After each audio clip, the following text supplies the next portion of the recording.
যে দুই কারণে বিয়ে করেননি রুমিন ফারহানা। জনপ্রিয় রাজনীতিবিদ ব্যারিস্টার রুমিন ফারহানাকে নিয়েও মানুষের কৌতূহল রয়েছে, বিশেষ করে তার ব্যক্তিগত জীবন ও বিয়ে নিয়ে। একটি বেসরকারি টেলিভিশনকে দেওয়া সাক্ষাৎকারে রুমিন ফারহানা জানান তিনি বিয়ে করার সময় পাননি। এর পেছনে দুটি কারণ রয়েছে: পারিবারিক দায়িত্ব ও পেশাগত ব্যস্ততা। গত প্রায় ১০ বছর ধরে তিনি বাবা মায়ের দেখাশোনা ও সংসারের দায়িত্ব একাই পালন করছেন, পাশাপাশি রাজনীতি ও পেশাগত কাজেও ব্যস্ত সময় কাটছে। বিয়ে নিয়ে প্রশ্নে তিনি বলেন, আমাদের সংস্কৃতিতে বিয়ের একটি নির্দিষ্ট সময় থাকে, যা তার ক্ষেত্রে পেরিয়ে গেছে, তাই বিষয়টি নিয়ে তিনি আর ভাবছেন না।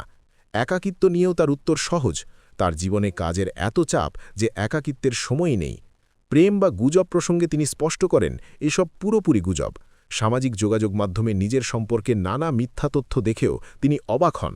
তার ভাষায়, বিয়ে কখনোই তার অগ্রাধিকার তালিকায় ছিল না, পরিবার থেকেও এ বিষয়ে কোনো চাপ ছিল না।